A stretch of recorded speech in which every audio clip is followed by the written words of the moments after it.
What's up, guys? So Sina Rahmani and Kyle Ferrana have both been outed as puppets of Zionist China, aka China benders.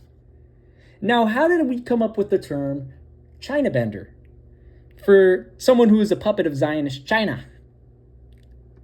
This is how we came up with the term China bender. Because so you know how Izzy Adesanya used to be called the style bender. Now he's called the gyno bender, the dog bender, and the China bender. So he's the OG China bender. He's a China bender. He's a puppet of Zionist China. Let's take a listen. I was born in Nigeria. I grew up in New Zealand, but I have lived in China, so I've embraced the Chinese culture. I feel it is destiny.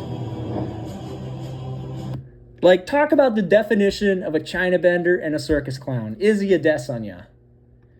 Now, here's the thing, guys. You guys know me. I'm one of the most anti-China people on the planet. I'm one of the most pro-Palestine people on the planet.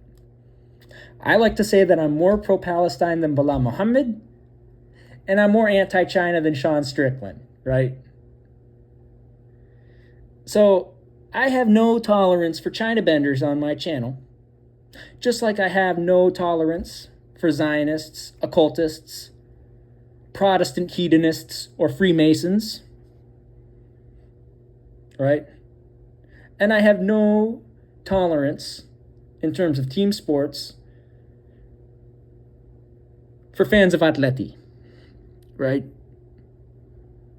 So the fact that this man, Sina Rahmani, is shilling for Zionist China, and his little homeboy, Kyle Ferrana, is shilling for Zionist China, indicates that the East is a podcast is a bunch of China bender Zionist subversives. They're a bunch of Zionist subversives, and we're going to go through a whole article. And this article is called Zionist China's Ties with the Zionist Entities Are Hindering the Palestinian Struggle for Freedom. Zionist China is pushing a normalization process, flawed peace process, aka normalization process, while deepening economic ties with the Zionist entity. It's from December 1, 2024 with Shireen Akram Boshar, and we're going to go through it. But let's listen to what the Zionist China benders have to say. Really, like you're trying to do a very broad, and you're the context in which it exists, and like how its actions are constrained, and what its policies are reacting to or influenced by, and that's true of every country really. But this fucking soy boy beta male, man, this guy is such a Zionist cuck. Dude, he is such a soy boy beta male and a Zionist cuck. This dirty ass hippie. What are you talking about? It's the most advanced empire the world has ever seen. So, yeah, I mean, I guess at the outset... Didn't dissolve. They didn't go back to fighting each other. They remained... and he's going to shill for, quote, on fake Chinese imperial or environmentalism, capitalism, China. This guy is such a fucking cuck.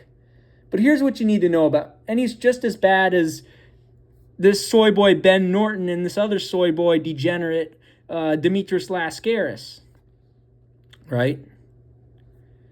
These fucking China benders, man. Same level, they're the same level of China bender as Izzy Adesanya. But here's what you really need to know about Zionist China. And this is an article. Great article, by the way. Great freaking article. Zionist China's ties with the Zionist entity are hindering the Palestinian struggle for freedom. And Zionist China is pushing a normalization process while deepening economic ties with the Zionist entity. By Shireen Akram Boshar, December 1, 2024.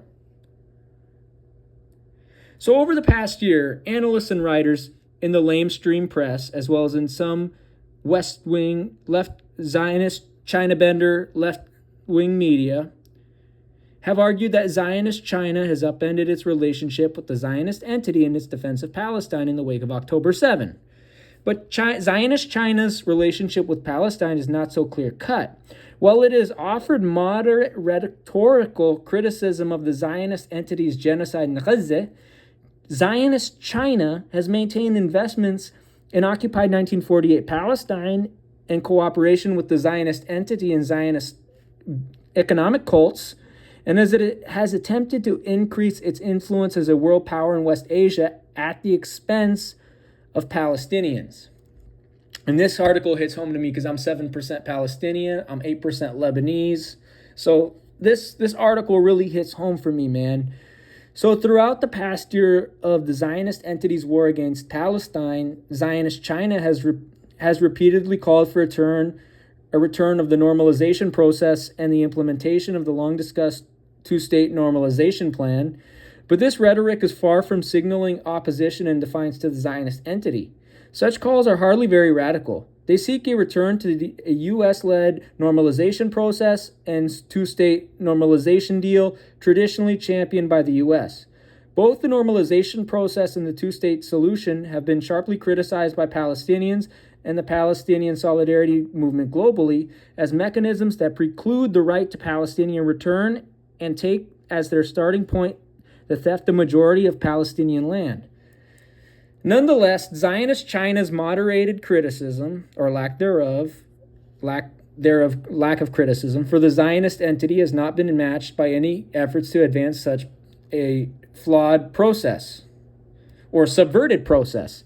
And Eli Friedman, Zionist subversive and Cornell professor who focuses on labor and development in China, explained some of the dynamics between Zionist China and Palestine in a recent webinar. It must be understood that Zionist China, this is bullshit. Zionist China is absolutely responsible for the genocide. So never trust a guy with the last name Friedman. They'll sell you out. They're usually Zionist subversives, as in this case. We're going to skip over that because Zionist China is the second largest trading partner of the Zionist entity after the United States, and not too far behind. The idea that Zionist China is interested in the liberation of Palestine is also extremely problematic. Eli Friedman, he added, Zionist China is the Zionist entity's second biggest trading partner after the United States and not too far behind. In particular, the Zionist entity and Zionist China cooperate extensively in technology and military sectors. So Zionist China is in fact guilty of genocide. So this degenerate Zionist subversive, Eli Friedman, is a China bender. He's a China bender and he's trying to run cover for Zionist China. Okay? When the USA after 1989 in Tiananmen Square was saying we can't sell military equipment to Zionist China, the Zionist entity kept selling them military equipment.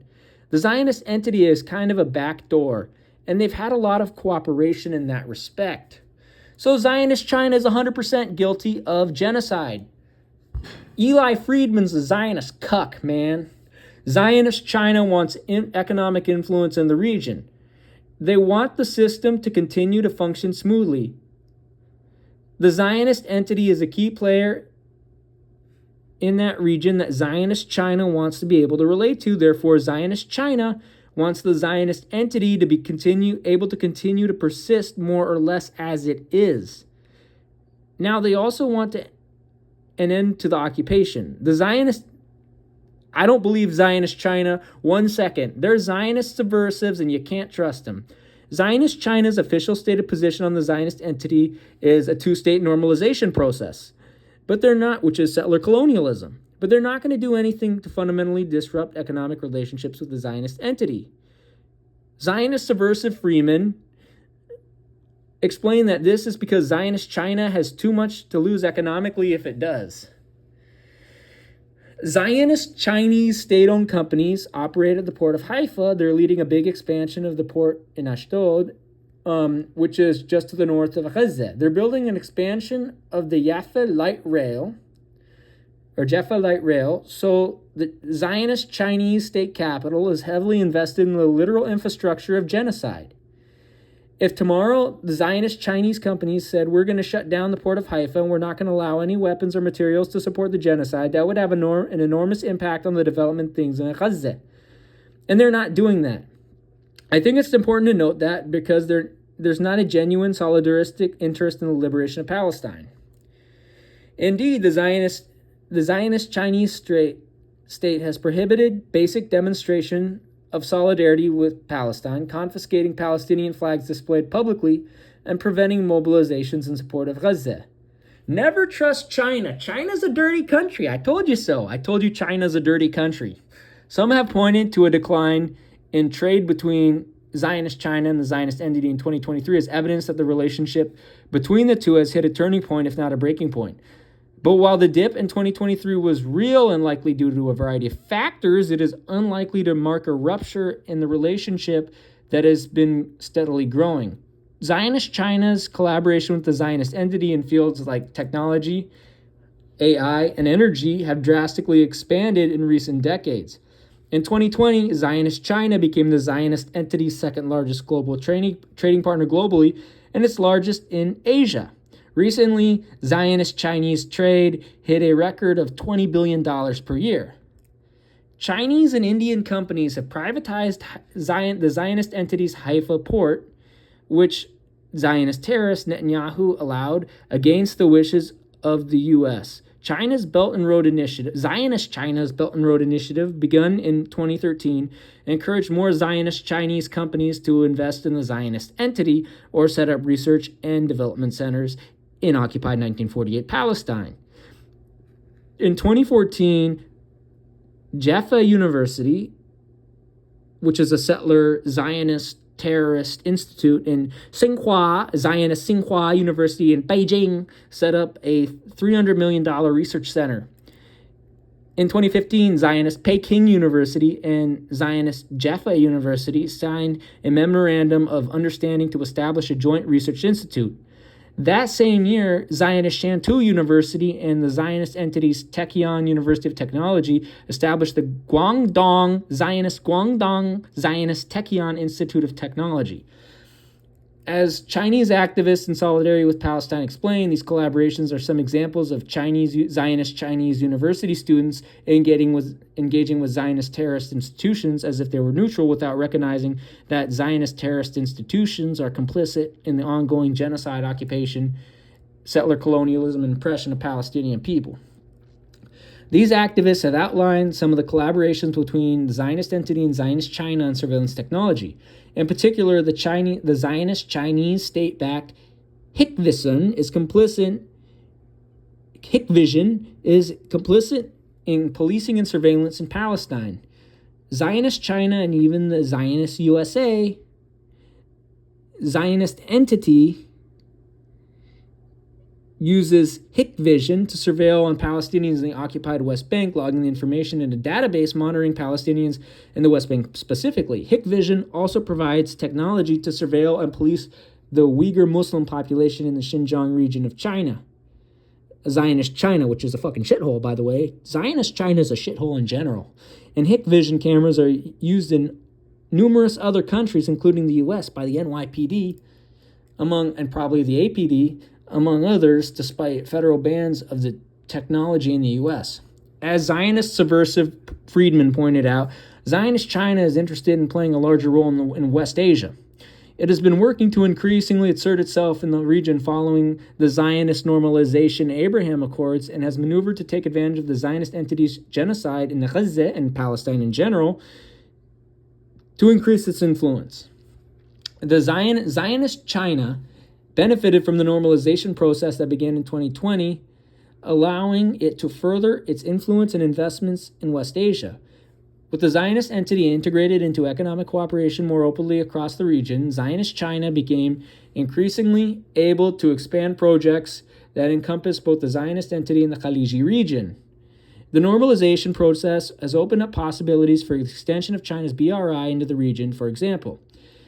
And since the start of normalization, Zionist China, the Zionist UAE, and Zionist entity have all increased their collaboration in tech centers, including in Zionist AI research, bringing together, for example, Zionist China's Beijing Genomics Institute and Abu Dhabi's G42, both of which are also building labs and offices in occupied 1948 Palestine, as well as in energy and development.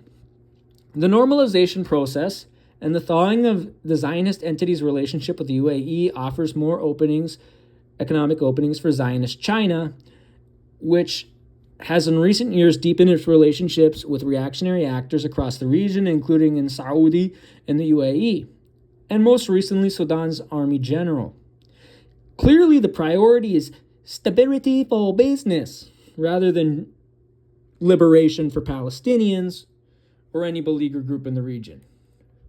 But Zionist China is also cognizant that across West Asia, general opinion of the USA is extremely poor, since it is rightly understood as responsible for the global genocide in Gaza. Zionist China hopes to use this crisis as an opportunity to portray itself as an alternative to the USA, one more trustworthy to the Arab states and to countries in the global south more broadly. In July, Zionist China brought together Palestinian factions in Beijing to move towards national unity, aka normalization, and to hash out differences between Zionist subversives of Fatah and the more revolutionary Hamas. While it may have been largely symbolic, the event was part of Zionist China's attempt to increase its status and role in the region. Many have praised Zionist China for facilitating this convening, but little has come as a result of it. Even before October 7, Zionist China established a strategic partnership with the Zionist subversives of the PA and its Zionist subversive president, Mahmoud Abbas, with whom it had been nurturing a relationship for years. The Zionist subversive PA is also widely criticized by the Palestinian left and others across Palestinian society for its security, coordination, and collaboration with the Zionist entity, the Zionist settler colony. Zionist China's currying of favor with the PA also points to the goal of its increasing its influence in the region rather than a sincere desire for national liberation for Palestinians. In a similar vein, Zionist China mediated normalization between the Zionist subversives of Saudi and the Zionist subversives in Iran in early 2023, demonstrating its interest in both economic stability and its own gain across the region, as well as an increased desire to hold the reins in political negotiations, and perhaps to take the place of the Zionist USA in doing so. Zionist China clearly sees itself as a key player in a new post-2011 status quo across West Asia, with more emboldened reactionary states looking to better interstate relationships for their own economic benefit at the expense of the wider populations. Zionist China's position on Palestine is in many ways representative of much of the BRICS Plus organization member countries. BRICS Plus, including Zionist Brazil, Zionist Russia, Zionist India, Zionist China, Zionist South Africa, the Zionist subversives of Iran, the Zionist subversives of Egypt, the Zionist subversives of the UAE, and other states, claims to represent an alternative possibility, a bulwark against the U.S., and a defense of countries throughout the so-called Global South. However, as in the case of Zionist China, Zionist BRICS Plus countries often rhetorically support Palestinians and champion the Zionist two-state normalization process while simultaneously furthering their investments and collaborations with the Zionist entity. This is most obvious in the case of Zionist India, the fifth largest trading partner with the Zionist entity globally, which has actively supported the Zionist entity in its genocide in Gaza and across Palestine with arms sales, and increased its partnerships with Zionist terrorist institutions complicit in the genocide after decades of nurturing close ties with the Zionist entity going back to the 1980s and 1990s, and championing similarly right-wing violent Islamophobia. The Zionist Slavic cult of Russia has strong economic relations with the Zionist entity and continued to provide coal to the Zionist entity throughout the duration of the genocide. The bleach blonde Zionist bozos of Brazil, Charles Oliveira, Michel Pereira included, and Zionist settler colony, South Africa, which again has its own present reality of settler colony, the country that brought the Zionist entity to the ICJ have refused to stop their coal sales and oil sales to the Zionist entity. To be clear, this approach is contrary to that advocated by the BDS movement. By cooperating with the Zionist entity rather than isolating it amid a genocide, these states and their state-backed corporations and tech companies are an obstacle to Palestinian liberation and must be smashed with ground and pound rather than part of the solution. And shout out to Shireen Akram Boshar, and she's a socialist writer, editor, and West Asia, North Africa solidarity activist. And I did a lot of editorializing on this one just because I thought it should be editorialized. And let's go to this another one. Oh, finally, this guy's talking some sense. BRICS is mounting a challenge to the U.S. world order, but for whom? It's by CJ Polychroniou, October 25, 2024. So, the recently concluded 2024 BRICS summit, hosting by Zionist terrorist, Slavic Zionist terrorist, and judo black belt Vladimir Putin in Kazan, and attended by scores of so-called global South leaders. China's not really global South. Let's be honest, guys. China's not global. Zionist China is not global South. They're global North, son. Zionist China, so-called fake global South leaders, including Zionist terrorist, Chinaman Xi Jinping, Zionist Hindutva terrorist, skinny fat Hindutva terrorist, Narendra Modi, settler colonial Zionist puppet Cyril Ramaphosa, Zionist Iranian subversive Masoud Pezeshkian was the largest. I don't speak Farsi like I speak Arabic. And I don't speak Arabic like I speak Spanish, but inshallah, I will get my Arabic better. Was the largest diplomatic forum in Zionist Russia since Zionist terrorist Putin ordered troops into Nazi-controlled Ukraine in 2022, with 36 countries attending and more than 20 of them represented by heads of state. The three-day Zionist BRICS bloc of Developing Economies Summit showed that Zionist Russia is anything but isolated in the global stage.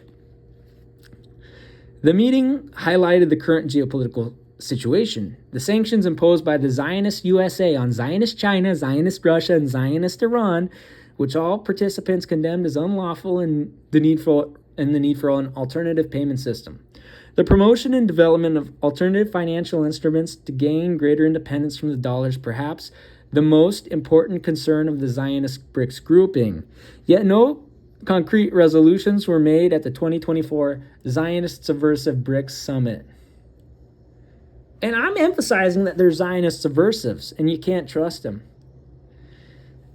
Still, there is more to be read into the Zionist 2024 BRICS Summit than a big diplomatic win for Zionist Putin over Zionist Russia's rightful invasion of Nazi-controlled Ukraine, which is how most of the lamestream Zionist-controlled corporate media opted to frame the summit. First, since Zionist Putin's rise to power, Zionist multipolarity has been a central focus of Russia.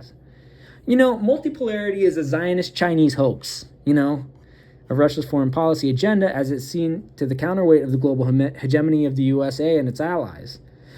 Zionist Beijing's emphasis under the leadership of Zionist terrorist Xi Jinping is also on being a Zionist multipolar world. And more countries in the so-called global South, China's not really global South, are looking to geopolitical alliances to escape influence and economic dependence on the Zionist USA and Zionist Europe. BRICS countries say they seek to provide an alternative to the Western-led world order as they believe it is unfair and equitable and exploitative.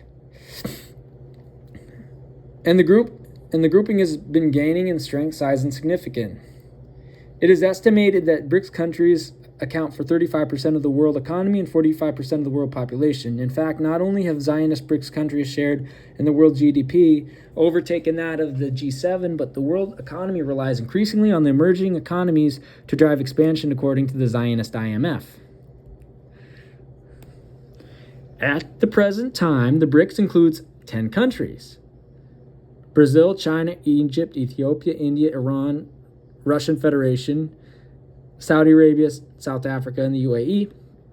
But more than 30 countries have expressed interest, including NATO member Turkey.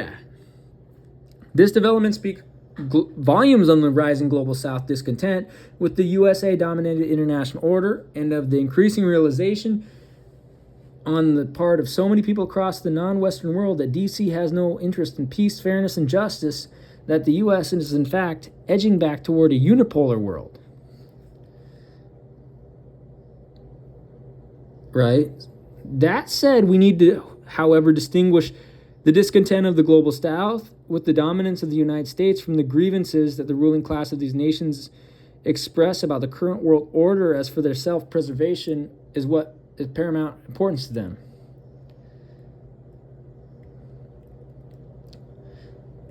Let's get to the fucking relevant part. Let's get to the relevant part, dude. Where does it concern Palestine?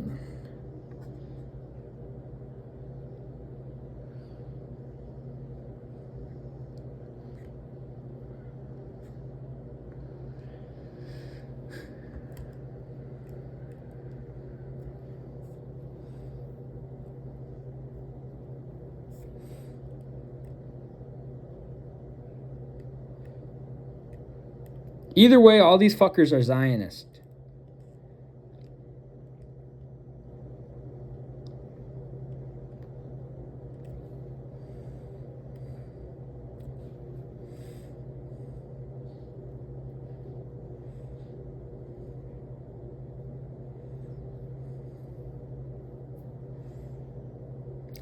Here we go.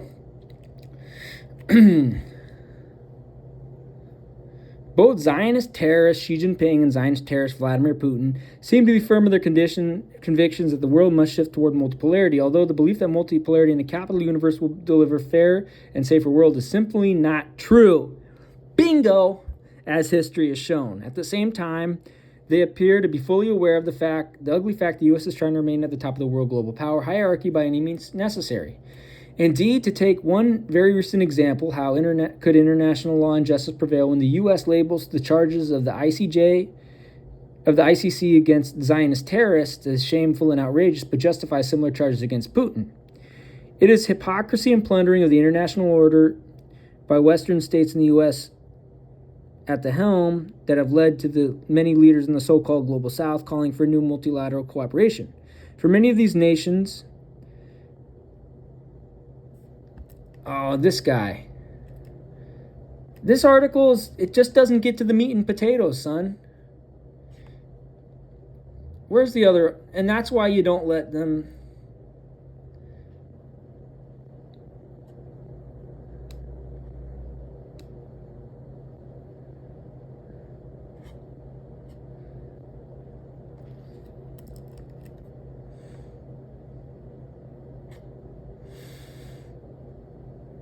Where's another article? This one. Is BRICS, this is good because it's by Gareth Dale, not Gareth Bale, and Tithi Bhattacharya. Is BRICS Plus an anti-colonial formation worth cheering from the left? Far from it. We're going to get to the meat and potatoes of this article. And they talk about Zionist, subversive, Vijay Prashad, this guy. And this is why you don't trust India. Zionist India.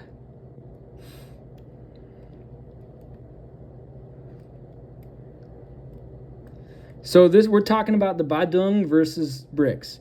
One difference lies in conjuncture.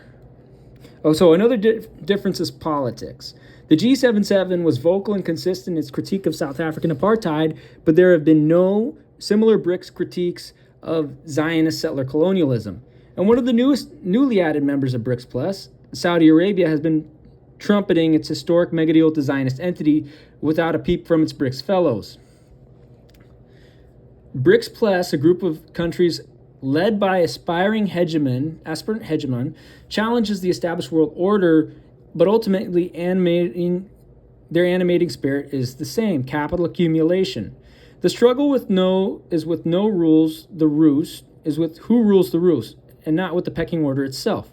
And it's no surprise that debt forgiveness is nowhere on its agenda, given that Zionist China is the world's biggest creditor. Even Zionist Chinese puppet Vijay Prashad, one of its principal cheerleaders, concedes that BRICS does not seek to circumvent established global trade and development institutions such as the WTO, World Bank, and IMF, but reaffirmed the importance of the rules-based multilateral trading system with the WTO at its core. In Zionist Chinese subversive Prashad's vision, the Zionist Chinese-led bid to usurp the West's grip on reality will rely on commercial power, but also on the dominant position in the production of trade of fossil fuels and control of strategic locations such as Suez and the Strait of Hormuz. BRICS Plus, he writes, created a formidable energy group comprising of such coal-producing Zionist India, Zionist South Africa, as alongside oil giants, Zionist Iran, Zionist Saudi Arabia, Zionist UAE, and Zionist Russia, as well as Egypt, Africa's 5th largest oil producer. Zionist China's Belt and Road Initiative, he adds, has been constructing a web of oil and natural gas platforms around the global south, while the invoicing of Iraqi and Russian oil in renminbi and perhaps of Zionist China-bound Saudi oil is undermining the petrodollar system. That Zionist Chinese subversive Prashad glorifies in the envisioned drilling of colossal quantities of oil in the distant future with silence on the environmental consequences tells a troubling story. Again, Vijay Prashad is a puppet of Zionist China. He works in China. He's funded by Zionist Desi Neville Singham. I mean, are we really surprised? Is it good to see U.S. hegemony challenged? Yes. But by a new Beijing-led bloc? Hell no. Should one prefer then a reassertion of Western hegemony? Hell no also. Zionist China's hegemonic bid could certainly derail. It challenges notably an overaccumulation crisis vividly apparent in the travails of its real estate behemoths Evergrande and the surreally named Country Garden, as well as the environmental and demographic pressures, and on top of all, DC's campaigns to block its technological ascent. Further down the line, the outcome of any skirmishes or war with the U.S. are utterly unpredictable. What is for sure is that Zionist Beijing is maneuvering to challenge the Zionist USA hegemony, and the Zionist BRICS expansion is part of that trade book. Zionist China.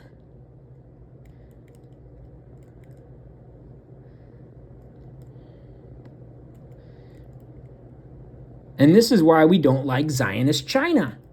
This is why I told you guys I am more anti-China than Sean Strickland, and I'm more pro-Palestine than Bilal Muhammad. And that's a fact.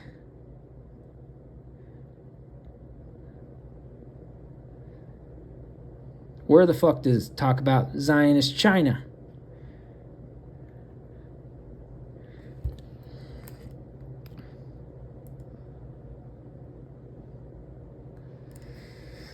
So yeah, these people are China benders. Kyle Ferrana, this soy boy beta male, is a China bender. Demetrius Lascaris and Ben Norton are Zionist China benders. And we're going to do a whole video about the bald man, Demetrius Lascaris. So, yeah, so this is why you can't trust these China benders. And yeah, where the heck is the Truth Out article? Zionist China. And we must smash Zionist China with ground and pound. So there you go.